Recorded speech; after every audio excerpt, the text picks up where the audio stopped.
Hey everybody, this is Bonnie. I just wanted to come live real quick and make a video about starting your own business if you're thinking about doing that. I have owned my business for about a year and a half, and these are any tips and tricks, any maybe things people think are the truth but aren't that you might need to not worry about starting your business. So, with that, I'm going to jump right into it. The first thing that I cannot stress enough, you want to do market research. If you are in a place that is super oversaturated in whatever it is that you're trying to do, that is definitely a thing to consider.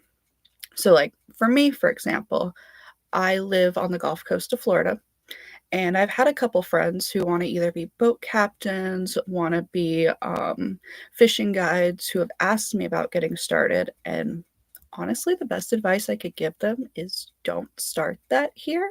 Like, I'm not saying don't do it if that's really what you dream of doing, but if you're in a place that you know has, say, more car washes than you need for car washes, or if there's 50 fast food restaurants, maybe you don't want to open a fast food restaurant. Like, just consider what your market has, consider how much competition you're going to have, because that's definitely a big factor.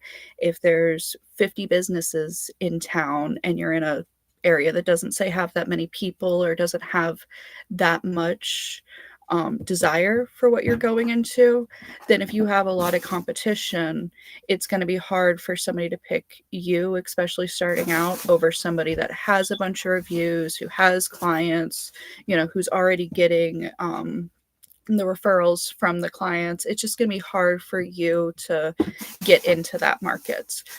If you have something you really want to do that and you're happen to be in a saturated market, maybe consider going to another place. If you go 30 minutes up the road, an hour up the road, maybe relocate farther than that. Could that be something that you offer to a different group of people? So, for example, I own a mobile massage business. I am currently in my hometown, but I went to massage school down in Miami. And all my friends, all my classmates, everybody I knew in massage school down in Miami, they were all doing mobile businesses. And there were already a lot of mobile massage therapists in Miami. There were also multiple other mobile massage or not mobile. There were also multiple other massage schools in the area, which told me there were probably other students I didn't even know who were probably considering mobile. So that was definitely a big factor when I was in school. I knew that I wanted to do mobile. I knew that I didn't want to work for somebody else. I knew that I didn't have the money going right out of school to get my own brick and mortar store. So I knew mobile was the way I wanted to go. But I also knew that even with Miami having so many people, that the competition was just so great. The, cost of living down there was so expensive that for me, I just couldn't justify it. So instead, I decided to come back to my hometown, a smaller area of Florida that doesn't have as many massage therapists. Also, sorry about that noise in the background. I think my cat got a plastic bag. So if that's distracting, I'm sorry. Whenever he walks over here, I will grab the bag from him.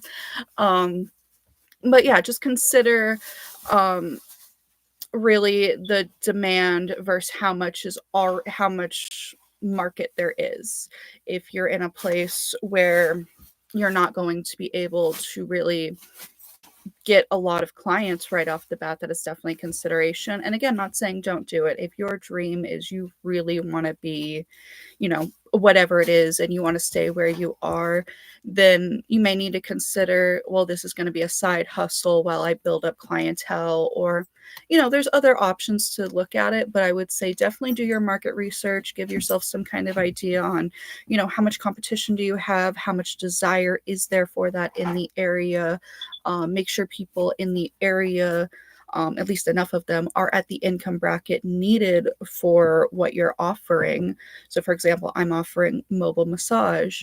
Um, if everybody in town has 5, 6 roommates, they probably don't have space in their apartment or in their home for a massage. So that was definitely something to consider. Are there enough people in my area that have, say, a spare bedroom, a living room, a lanai, a Florida room, yada yada, a space where we can massage? Do enough people in my area actually have enough space that that's a thing we should consider? So really look into your population, look into what they need. If you're charging $1,000 for a one-time product, are there people in your area who can afford that?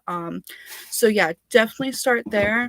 And once you're sure you are in the right market, that you can actually have a chance at getting some clients, then you want to make your plan. What are you going to do? For example, I'm a mobile massage therapist, so I know I'm going to drive to the client's house. I'm going to bring all the things.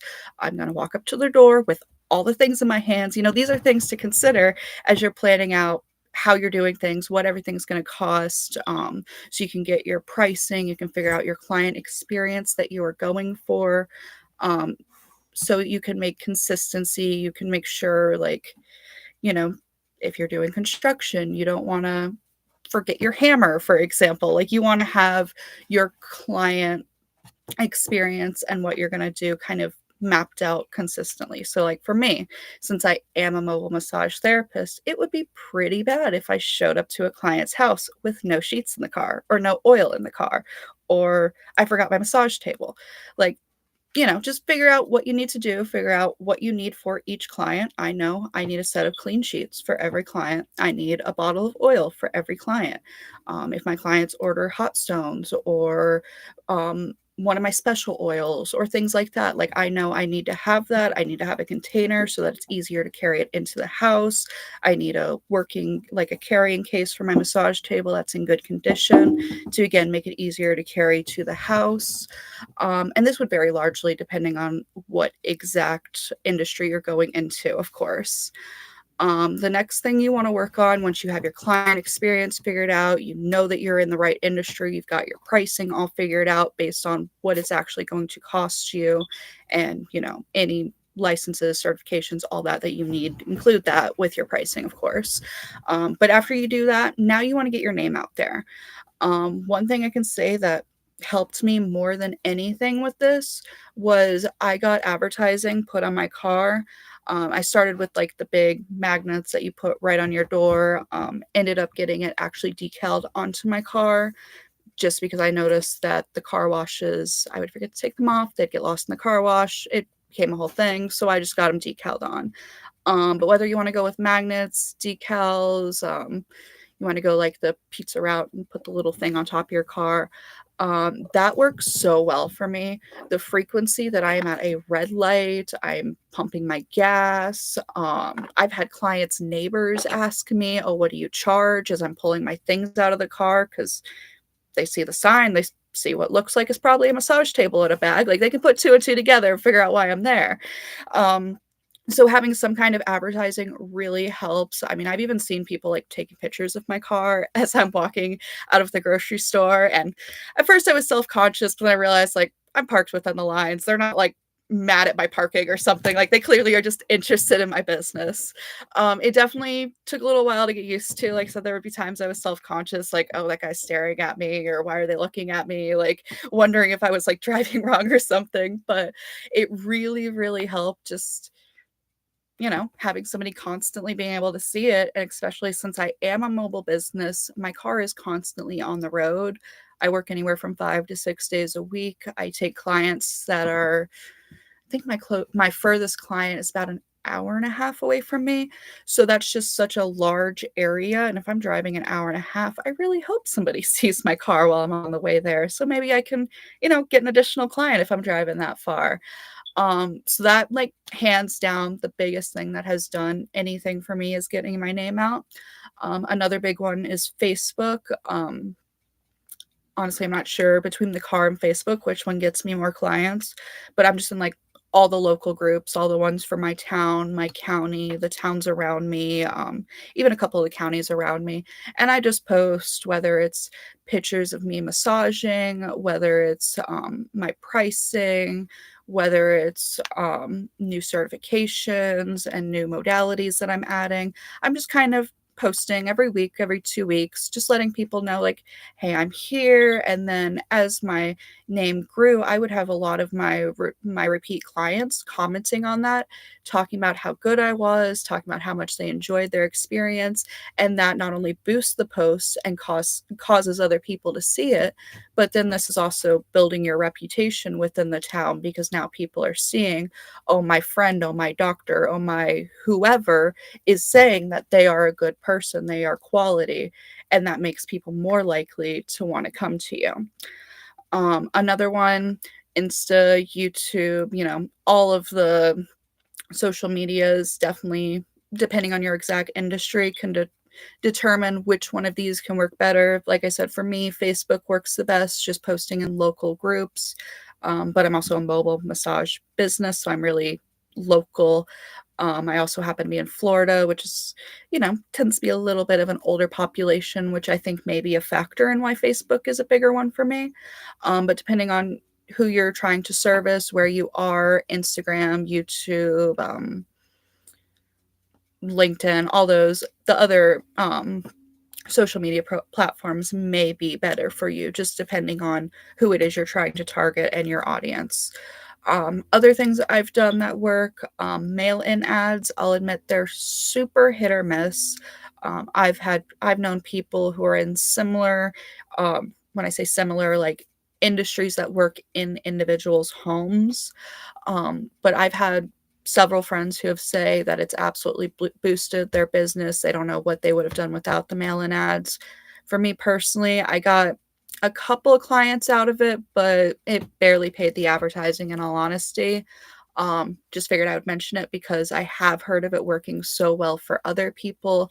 I don't know if maybe it had to do with like when it got shipped out, if there's a lot of other ads in the mail, if maybe I targeted the wrong neighborhood, the wrong time. Like, I'm not really sure what happened with mine, but I've had a lot of people tell me that that works great for them. So definitely something to consider.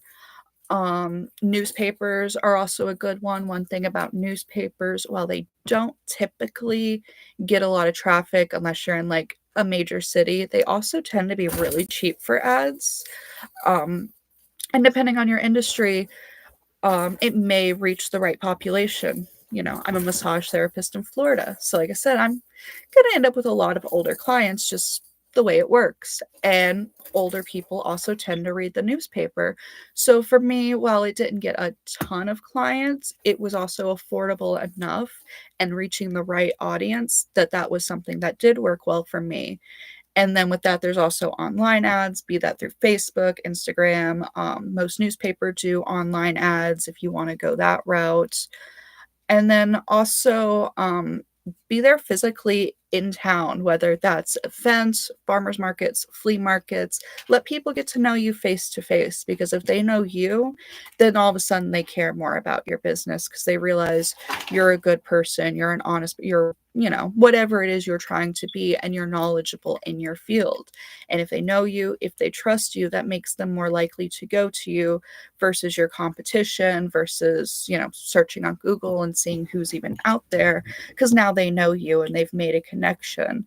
And even if you meet people even if you maybe you don't meet your client at the farmers market, maybe you meet somebody who happens to have a friend or their parent or whoever it is who needs your product.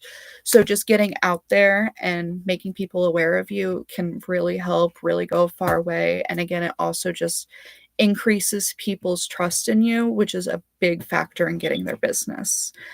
And then the last thing I do that I feel like really helped boost my business, really get me started off on the right foot, was I reward my customers for referrals.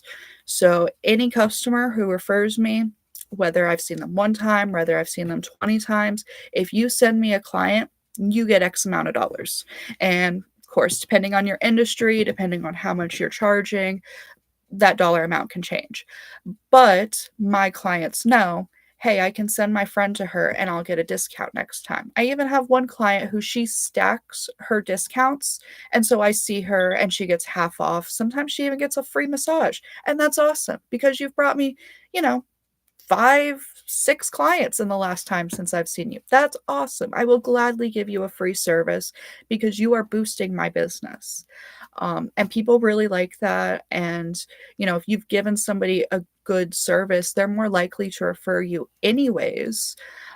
So they just, it helps everybody. They're happy with their service. Their friend's happy that they found what they were looking for and their friend was able to help them. You've now got more clients. Everybody's happy. So, rewarding my customers for referrals has really gone a long way. Um, I really can't think of anything other than maybe the car advertising as far as advertisements that has gotten me more. Um, it just makes people trust you more again and, makes people happy. Everybody likes a little discount every now and then. And if they're growing your business, why not give them a little something? So those are things I have done that I feel like have really helped my business. Not going to say I'm, making like a six-figure income, but a year and a half in, I am fully sustaining myself off of just this. Like I said, not making like crazy income, but I'm happy with what I'm making. I'm not looking to go work for somebody else. I feel like I'm doing okay. And those are definitely the things that I feel like got me to where I was able to quit the job I was working within just a couple months of starting my business. Um, oh, and then of course the last thing, any laws, any legalities regarding your business, make sure you're following up on that, you're looking into that, you're knowledgeable of that. Because that'd be really unfortunate if you had this awesome business and then you got shut down because you weren't aware of something or you weren't filing your taxes or whatever other laws that could get in the way. So that is definitely a factor. I'm definitely not the one to ask about those things. Your city, your state, your industry, there's so many factors in that. Just do your research, make sure you're doing things legally, because that is a big thing. You don't want to get yourself in trouble with your business. But yeah, do your market research. Make sure you are not in an oversaturated market. Make a plan so you know what is the customer going to experience, what is it going to cost you in both time and actual money to give the customer their experience, come up with a good pricing, find a way to get your name out there. You want your name to be everywhere. When I was starting out, I literally would make flyers and take my business cards and put them on every bulletin board in town. And for the first few weeks, I was going back, every week, every 2 weeks kind of thing. First few months, I'd say, just restocking those business cards and making sure people could at least find my business card and at least know my name existed, and just getting your name out there and giving people the best experience you can is going to get your name so much further. Um, and one thing I wanted to point on, I've had a lot of people comment on luck. And while I'm not going to say that luck is not a factor, you could be the luckiest person in the world. But if you don't start building a business, then no amount of luck is going to give you a business you love. So I'm not going to say luck is not a factor. I'm not going to say that, some people don't just hit awesome breaks and that's great for them. Um, but no amount of luck can make up for the fact that there's still an amount of work that is required in order for you to really notice that luck. Like I've had people tell me how lucky I am in my garden. Well, if you don't plant the seed, you're never going to see how lucky you are that your watermelon had 50 watermelons or whatever. And it's the same with your business. If you don't start your business, if you don't come up with a business name, if you don't tell people your business exists, if you don't do just the very basic things to, get the ball rolling, then how can you ever have the luck of your business getting on Think Tank or your just anything. Like if you want it to grow and you want to experience that, then you need to put in the work at the beginning and, you know, kind of hustle, hustle, hustle and hope that one day you experience that luck.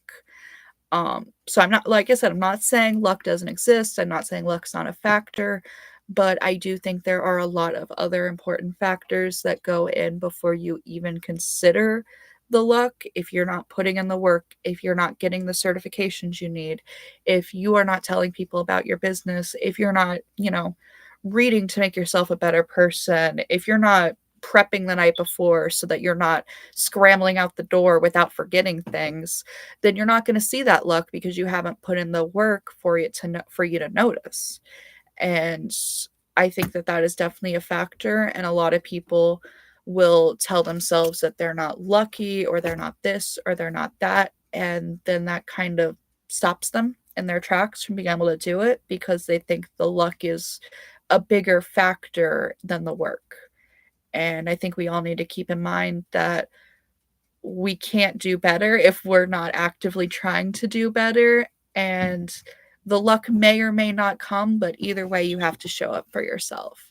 So, those are the big things I feel like I've learned in business a year and a half in.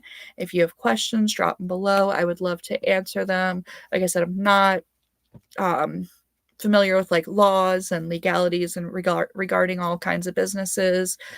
So I will do my best in pointing everybody in the right direction, but here for tips, advice, figuring things out. But legally, you might want to go find somebody else if that's where your questions are. And I hope you guys do great in your businesses. I'm so excited to talk to you all again soon. Bye.